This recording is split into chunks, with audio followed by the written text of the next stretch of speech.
Great. अगर ये video आपके सामने आ रही है तो ये डेफिनेटली आप लोगों के लिए होने वाली है।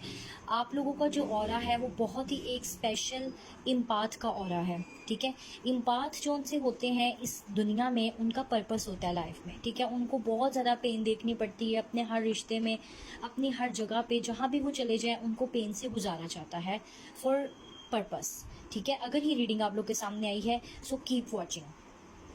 एट दैट मोमेंट मुझे लग रहा है कि आप लोग बहुत ज़्यादा पेन में हैं। ठीक है, बहुत ज़्यादा दुखी हैं, दिल तोड़ा है लोगों ने इल्ज़ामात लगाए हैं, यूज़ किया है, लेकिन आप लोगों को कुछ भी हासिल नहीं हुआ।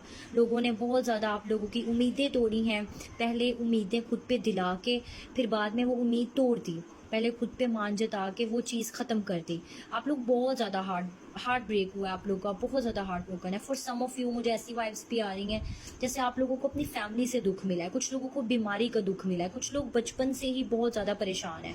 ठीक है, कुछ लोगों को पार्टनर्स की तरफ से धोखा मिला है। ठीक है, तो ये जो सैडनेस है ये इस वजह से भी हो सकती है कि जैसे हो सकता है किसी बहुत आपके करीबी की डेथ हो चुकी है। ठीक है, ये एक्चुअल में फिजिकल डेथ भी हो सकती है किसी फैमिली मेंबर की जिससे आपको बहुत प्यार था, जिसके होते हुए आपकी ज़िंदगी बहुत डिफरेंट थी, लेकिन उनके जाने के बाद अब आप लोगों की लाइफ बहुत डिफरेंट हो चुकी है। जिम्मेदारियां आप लोगों पे आ चुकी हैं। और कुछ लोगों के लिए कि रिलेशंस हैं और रिलेशंस ख़त्म हो गया, आपको बेसिकली हर जगह धोखा ही मिला है, तकलीफ मिली है, लोगों ने आपका दिल तोड़ा है, लोगों ने आपका इस्तेमाल किया है, लोगों ने हमेशा आपके क्लूज का मजाक उड़ाया और आप लोगों ने हमेशा आगे से अच्छा ही रिस्पॉन्स दिया है। क्योंकि आप किसी के साथ आगे से धोखा नहीं कर सकते, आप किसी को आगे से जवाब नहीं दे सकते, आप किसी के साथ आगे से चालाकी नहीं कर सकते। लोग आपके साथ चालाकियाँ करते हैं, लोग आपका दिल भी तोड़ते हैं। आपके रिलेशंस में आप पहले होते हो लेकिन तीसरा बंदा आकर आपके रिलेशन को ख़राब कर देता है। ठीक है, थर्ड पार्टी सिचुएशंस भी मुझे नज़र आ रही हैं अगर ये रिलेशनशिप कॉन्टेक्स्ट में है। कुछ लोगों के लिए तो एक्चुअल में किसी पर्सन की डेथ है। व्हाट आई टोल्ड यू कि मुझे लग रहा है कि यहाँ पे बहुत सारे लोग अपनी फैमिली प्रॉब्लम्स की वजह से भी परेशान है। बहुत फैमिली प्रॉब्लम्स हैं यहाँ पे। हो सकता है कुछ लोगों की मैरिजेस खत्म हो गई हैं और उनके अपने भी जो फैमिली मेम्बर्स हैं, उनके माँ बाप का जो घर होता है, सॉरी टू से बट यहाँ पे वहाँ पे भी वो सुकून में नहीं है, खुश नहीं है। ठीक है, ये सब जो है ना वो इसलिए हो रहा है कि आपको कहा जा रहा है कि बैलेंस करें, अपने इमोशनल स्टेट को बैलेंस करें, क्योंकि आप लोग स्टेबल नहीं है। मैं बता रही हूँ ना, आप लोग इम्पाथ हैं, आप लोग स्पेशल लोग हैं जो लोग दुनिया में आए हैं और कुछ करने के लिए आए हैं, कुछ बड़ा करने के लिए आए हैं। वो सिर्फ यूं ही जिंदगी गुजार के जाने वाले नहीं हैं। आप लोग रूह तक जाएंगे, आप लोग सोल लेवल तक की बातों को समझेंगे और लोगों को समझाएंगे। हमेशा आप लोग के साथ गलत होगा भी, लेकिन आप लोग उम्मीद जो रखते हो, एक टाइम ऐसा आएगा कि आप लोग उम्मीद रखना छोड़ दोगे। ठीक है, और आपकी उम्मीद सिर्फ अल्लाह से होगी, आपकी उम्मीद सिर्फ आपके रब से होगी, आपका जो भी रिलीजन है आपके गॉड से होगी। ठीक है, लोगों से आपकी उम्मीदें खत्म करवाई जा रही हैं। आपको अपनी इमोशनल स्टेट को बैलेंस करने की जरूरत है, अपनी फाइनेंशियल लाइफ को, अपनी फिजिकल लाइफ को, अपनी स्पिरिचुअल लाइफ को बैलेंस करने की जरूरत है, अपनी इमोशनल स्टेट को बैलेंस करने की जरूरत है, कॉन्फिडेंट रहने की जरूरत है, एक डिसीजन पे रहने की जरूरत है।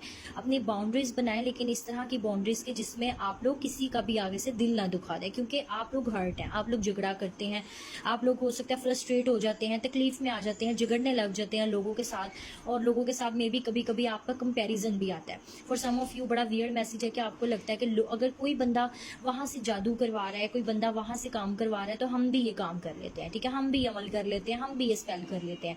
बट नहीं, आप लोगों को ये नहीं कहा जा रहा है, it's the test for you. ठीक है, ये टेस्ट है। इस टेस्ट में जितना आप लोग अपने नफ्स से लड़ोगे, जितना अपने आप से लड़ोगे, वो आपको उतनी ही कामयाबी मिलेगी। ठीक है, जो चीज़ें खत्म हो गई हैं जिंदगी से उन्हें जाने दें। वो चीज़ें कभी थी नहीं, जिन चीज़ों ने आपको हमेशा कंफ्यूज करके रखा, जिन चीज़ों ने हमेशा आपको तकलीफें दी, जिन चीज़ों ने हमेशा आपको पागलपन का एक पड़ाव पे ले और आप लोग को यही बताया कि आप लोग पागल हो, वो लोग सही हैं, आप लोग पागल हैं, आप लोग ज़हनी मरीज हैं, आप लोग साइको हैं। आपको इवन कुछ लोगों के लिए तो यहाँ पे ज़हनी मसला भी कुछ लोगों को हो गया होगा। ठीक है, फिजिकल अपीयरेंस कुछ लोग की खराब हो गई, कुछ लोगों के साथ बहुत ज़्यादा इश्यूज हो गए, फाइनेंशियल लॉस हो गए, एक्सीडेंट्स हो गए, या ऐसी कुछ इलनेस आ गई कि कुछ पता नहीं था कि आप लोग बचोगे भी या नहीं। लेकिन जो लोग चले गए हैं जिंदगी से उनको जाने दें, क्योंकि वो इस स्टेज में नहीं थे कि वो आपको कमिटमेंट्स दे सकते, वो आपके साथ रह सकते, वो आपको मोहब्बत देने नहीं, सिर्फ एक लेसन देने आए थे। ठीक है, और अगर दोबारा कभी उनका आना हुआ भी, वो आप लोग को पता चल जाएगा। कंफ्यूजन में मत रहें, क्योंकि जिसने आना है वो बेहतर होके आएगा। इस स्टेट में रहेंगे, कंफ्यूजिंग स्टेट में रहेंगे, तो आप लोग वेटिंग में रहेंगे, लो स्टेट के साथ वेटिंग में रहेंगे ना, तो आप लोग कभी भी इस चीज़ से नहीं निकल सकते। देखिए यहाँ पे बताया जा रहा है कि आपकी लाइफ में ना ट्रांसफॉर्मेशन का टाइम चला है। ट्रांसफॉर्मेशन बहुत अच्छी खासी हुई है। कुछ लोगों के लिए 16 साल, कुछ लोगों के लिए 6 साल, कुछ लोगों के लिए 3 साल, ऐसे कुछ अर्सा हो सकता है। तो आप लोगों के लिए ट्रांसफॉर्मेशन है। इसके बाद आपके लिए डेफिनेटली न्यू बिगनिंग्स है, नए लोग हैं, न्यू अपॉर्चुनिटीज हैं, आपको खुश किया जाएगा। एट दिस पॉइंट यहाँ पे आपको सेल्फ लव करने की जरूरत है। सेल्फ लव हम कहना आसान है लेकिन करना बहुत मुश्किल है। इसमें आपको सिर्फ एक्सपेक्टेशन होती है अपने डिवाइन से, आपको ट्रस्ट होता है, फेथ होता है, ठीक है। आप फेथ के साथ इस अपॉर्चुनिटी का वेट कर रहे होते हो, ठीक है। सो आपको अपॉर्चुनिटीज दी जाएंगी, बट अभी जिस पीरियड से आप लोग पिछले 13 साल भी मुझे नजर आ रहे हैं, जितने कुछ अरसे में गुजरे हो, ये आप लोग की ग्रोथ के लिए था, ताकि आप लोग आगे से लोगों को लेसन दें, ठीक है। सो आप लोगों ने कभी भी होप नहीं हारनी, क्योंकि यहाँ पे गुड थिंग्स हैं, वेरी गुड थिंग्स हैं। मैं कहूँ ना, बहुत बहुत अच्छी चीज़ें हैं कि लोग भी हैरान रह जाएंगे आपकी प्रोग्रेस को देख के। हमने जो लोग आपका फेलियर देखना चाहते हैं, हमने उन लोगों को खड़े होकर दिखाना है दोबारा, ठीक है। यस, तो ये बहुत स्पेसिफिक लोगों के लिए रीडिंग्स होने वाली। आप लोगों को जो गाइडेंस है ना, आप लोगों को जो गाइडेंस है वो कभी भी दुनिया से नहीं मिलेगी, दुनियादारी से नहीं मिलेगी। आप लोगों को गाइडेंस हमेशा आपकी अपनी इमोशनल स्टेट में मिलती है। जब आप अकेले बैठते हो, आपको ड्रीम्स आते हैं, आपको कुछ लोगों को कि ऐसे होता है कि उनको फ्यूचर का पता चल जाता है, कुछ लोगों को चीज़ों की अचानक से समझ आ जाती है, क्योंकि उनका काफ़ी मिस्टिकल हो रहा है, ठीक है। नंबर 9 इज हियर, काफ़ी मिस्टिकल हो रहा है। आप लोगों को चीज़ों की समझ आ जाती है, आप लोग अक्सर जो बात करते हो वो पूरी हो जाती है। वो क्यों? क्योंकि आप लोगों को बहुत ज़्यादा पीसा जा रहा है, पीसा गया है, ठीक है। आप लोगों को वो चीज़ें बताई गई हैं, वो हकीकतें खोली गई हैं, और आपको बताया गया है कि कभी भी दुनियादारी पे नहीं यकीन करना, ठीक है। खुद को हील करना है, सब्र रखना है। बेसिकली कुछ लोगों को तो सब्र भी सिखाया जा रहा है। बहुत से लोगों के लिए तो अपॉर्चुनिटीज आती हैं, मगर वो उनको मिलती नहीं। ऐसे लगता होगा कि जैसे चीज़ आई मगर नसीब में नहीं हुई। वो इसीलिए कि उन चीज़ों के पीछे बहुत सी इनसिक्योरिटीज होती हैं, लोगों की हिडन इंटेंशंस होती हैं, जो आप लोगों को समझ नहीं आती, ठीक है। आप लोगों को बहुत ज़्यादा कुछ ड्रीम स्टेट में ही, और बहुत ज़्यादा कुछ आप लोगों को आपकी तन्हाइयों में ही बता दिया जाता है, ठीक है। So keep listening your intuition, क्योंकि you are special. If you are watching this, you are special, and trust me guys, your all wishes will come true very soon.